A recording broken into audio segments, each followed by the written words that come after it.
सच्चाई का कड़वा घूंट, एपिसोड नंबर 2019। दोस्तों, यह है आपका अपना प्रिय डॉक्टर आदि कश्यप हमेशा मानुस आपके लिए लेकर आया आपका मनपसंद प्रोग्राम पॉजिटिव कर्मा। यही थी कहानी का शीर्षक। शुरुआत करता हूं आज की कहानी कुछ इस प्रकार। दोस्तों, जिंदगी में कई तरह के लोग मिलते हैं। कुछ ऐसे जो दिल के साफ होते हैं, भले ही उनकी बातें कभी कभी तीखी लगे, और कुछ ऐसे जो सामने से तो शहद टपकाते हैं लेकिन पीठ पीछे जहर घोलते हैं। आज की कहानी ऐसे ही दो किरदारों की है, जिनके जरिए हम जानेंगे कि क्यों मुंह पर सच बोल देने और गुस्सा कर देने वाले लोग उन लोगों से करोड़ों गुना बेहतर होते हैं जो आपके सामने कुछ और हैं और पीठ पीछे कुछ और। रवि एक मेहनती और सिद्धांतवादी लड़का था। अपने ऑफिस में बैठा काम कर रहा है, तभी उसका बॉस मिस्टर वर्मा आता है। मिस्टर वर्मा हमेशा रवि की तारीफ करते हैं, लेकिन मन में कुछ और ही रखते हैं। मिस्टर वर्मा कहते हैं कि रवि, तुम्हारा काम बहुत शानदार है। तुमने इस प्रोजेक्ट पर बहुत मेहनत की है। मुझे तुम पर पूरा भरोसा है। इस बार प्रमोशन तुम्हारा ही होगा। और रवि मुस्कुराते हुए कहता है, धन्यवाद सर, मैं अपना 100% देने की कोशिश करता हूं। मिस्टर वर्मा रवि की पीठ थपाते हुए चला जाते हैं और रवि भी खुश हो जाता है। कैंटीन में मिस्टर वर्मा अपने दो पसंदीदा कर्मचारियों सुरेश और राकेश के साथ बैठे हैं। सुरेश कहता है कि सर, रवि तो आजकल हवा में उड़ रहा है। उसे क्या पता कि असल काम तो हम लोग करते हैं। राकेश कहता है कि हाँ सर, आपने ही उसे सर पर चढ़ा कर रखा है। उसे क्या पता कि असली बॉस कौन है। और मिस्टर वर्मा हंसते हुए कहते हैं कि यार छोड़ो भी, उसे खुश रहने दो। वैसे भी कंपनी में असली फैसले कौन लेता है ये तो तुम लोग अच्छी तरह जानते हो। प्रमोशन की बात तो मैंने बस उसे दिलासा देने के लिए कही थी। असली प्रमोशन तो इस बार सुरेश को ही मिलेगा। और तीनों हंसते हैं। रवि शाम को अपने दोस्त अमित से मिलता है। अमित रवि का बचपन का दोस्त है, जो हमेशा मुंह पर सच बोलता है, भले ही वो कड़वा लगे। अमित कहता है कि और सुना भाई, कैसा चल रहा है तेरा काम? सुना है प्रमोशन मिलने वाला है। रवि कहता है, हाँ यार, बॉस ने कहा है और मैं बहुत खुश हूं।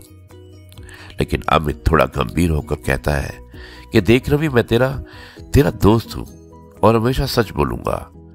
मुझे मिस्टर वर्मा पर पूरा भरोसा नहीं।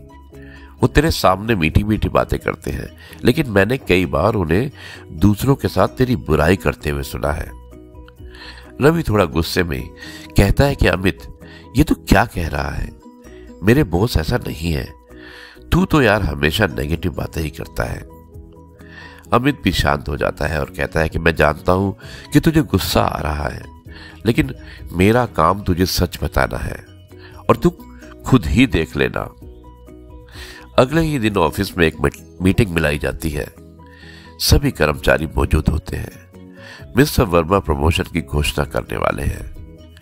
मिस्टर वर्मा कहते हैं कि तो दोस्तों, इस बार के प्रमोशन के लिए हमने बहुत सोच विचार किया और मुझे ये बताते हुए खुशी हो रही है कि इस बार का प्रमोशन सुरेश को मिलता है। ये सुनकर रवि को गहरा सदमा लगता है। सुरेश और राकेश मुस्कुरा रहे होते हैं। रवि खड़ा होकर आवाज में निराशा और गुस्सा लेकर कहता है कि लेकिन सर, आपने तो मुझसे कहा था।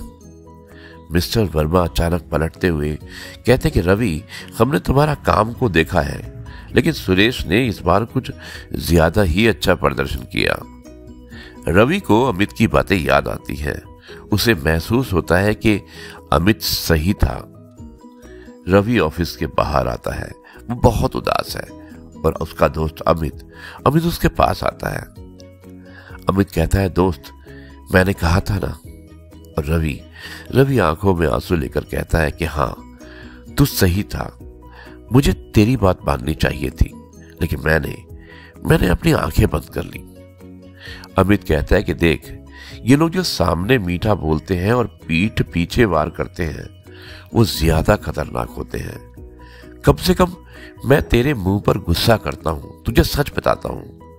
मुझे पता है कभी कभी मेरी बातें बुरी लगती हैं, लेकिन उनमें ईमानदारी होती है। रवि थोड़ा मुस्कुराने की कोशिश करते हुए कहता है कि हाँ, अब मैं समझ गया, तुम्हारा गुस्सा और तुम्हारा सच उन झूठी तारीफों से कहीं ज्यादा कीमती है। रवि को देर से ही सही दोस्तों, लेकिन एक बड़ी सीख मिलती है। उसने जाना कि जो लोग आपके मुंह पर सच बोल देते हैं, भले ही थोड़ा कड़वा या गुस्से भरा हो, वे उन लोगों से कहीं ज्यादा बेहतर होते हैं जो सामने से दोस्त बनकर रहते हैं और पीठ पीछे आपकी जड़ें काटते हैं। ईमानदारी और सच्चाई भले ही चुभे, लेकिन हमेशा धोखे से बेहतर होती है। दोस्तों, रवि और अमित एक दूसरे के कंधे पर हाथ रखकर चले जाते हैं। रवि के चेहरे पर अब शांति और समझदारी का भाव होता है। तो अगली बार जब कोई आपको सच बताए, भले ही आपको गुस्सा आए, तो जरा रुक कर सोचना, कहीं वो इंसान आपकी भलाई ही तो नहीं चाह रहा। क्योंकि दुनिया में सच्चे लोग कम मिलते हैं और उनकी कड़वाई और कड़वी सच्चाई झूठे लोगों की मीठी बातों से कहीं ज्यादा मूल्यवान होती है। यही था मैसेज आज की कहानी का। मुझे उम्मीद है कि आपको कहानी पसंद आई होगी। अब मैं इस कार्यक्रम को यहीं पर समाप्त करता हूं और आपसे कहता हूं, जय गुरु जी, शुक्राना गुरु जी।